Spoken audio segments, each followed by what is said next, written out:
సౌందరరాజన్ గారు చేసిన ప్రసంగంలో ఒక మాట మీకు కోట్ చేసి ఉంటుంది. ఆ రోజు గవర్నర్ గారు తొలి ప్రసంగంలో వారు చెప్పింది ఏమంటే, ప్రజా సంక్షేమం కోసం ఈ గవర్నర్ గారు నేను కోట్ చేస్తున్నాను, 6 గ్యారంటీలు ప్రకటించాం. బాధ్యతలు స్వీకరించిన వెంటనే ఇచ్చిన హామీలు చెప్పిన మాటకు కట్టుబడి హామీలకు చట్టబద్ధత కల్పించే ఫైలుపై ముఖ్యమంత్రి రేవంత్ రెడ్డి గారు తొలి సంతకం చేయడం ఈ ప్రభుత్వం సంకల్పానికి చిత్తశుద్ధికి నిదర్శనం. ఇది గవర్నర్ గారు ఆ రోజు 15 డిసెంబర్ 2023 నాడు చెప్పిన మాట. ఇవాళ నేను ప్రభుత్వాన్ని సూటిగా అడుగుతాను, ఏమైంది ఆ సంకల్పం? ఏమైంది ఆ సంతకం? ఎక్కడ పోయింది ఆ చిత్తశుద్ధి? సంతకం పెట్టిందని మీరే చెప్తారు ముఖ్యమంత్రి గారు, గవర్నర్ గారు చెప్పారు, ఏదో ఆషామాషి వ్యక్తి కూడా చెప్పలేదు.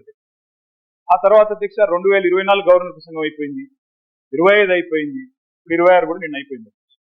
మరి ఇన్నేళ్ళైనా కూడా సీఎం గారు సంతకం చేసిన ఆ ఫైల్ ఎక్కడ పోయింది అధ్యక్ష? 28 నెలలుగా గడిచిన ఆ ఫైలు ఎక్కడ మాయమైంది? ఆకెత్తుకపోయిందా? లేకపోతే ఎఫ్ఎస్ఎల్ అగ్ని ప్రమాదంలో కాలిపోయిందా?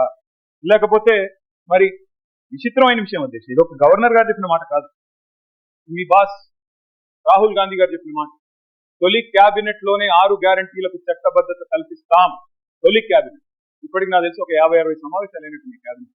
ఇక్కడ పోయింది అధ్యక్ష మరి తొలి క్యాబినెట్ లో 6 గ్యారంటీలకు చట్టబద్ధత అన్నమాట? ఇది కాదు అధ్యక్ష. అధ్యక్ష క్యాబినెట్ సమావేశాలు ఇన్ని జరిగినాయి, మరి ఫైల్ మాయమైంది అధ్యక్ష. ముఖ్యమంత్రి గారు మీకు సంతకం చేసిన ఫైల్ తొలి సంతకం, అది కూడా ఎక్కడో చాటుకు చేయలేదు అధ్యక్ష, బహిరంగంగా చేశారు, బహిరంగ వేదిక మీద చేశారు. ఎక్కడ పోయింది ఆ ఫైలు? ఇవాళ నేను ప్రభుత్వాన్ని డిమాండ్ చేస్తా ఉన్నా అధ్యక్ష, ఆ మాయమైన ఫైలు ఆచూకీ కోసం స్పెషల్ గా ఒక సిట్ ఏర్పాటు చేయాలని చెప్పి నేను డిమాండ్ చేస్తా ఉన్నా అధ్యక్ష. ఎందుకంటే మాట్లాడితే సిట్టు అధ్యక్ష, గవర్నర్ గారిని, అట్లాగే పవిత్ర సభని, అట్లాగే మొత్తం రాష్ట్ర ప్రజల్ని ఇవాళ మోసం చేసి గవర్నర్ గారి ప్రసంగానికి విలువ విశ్వసనీయత లేకుండా చేశారు అధ్యక్ష.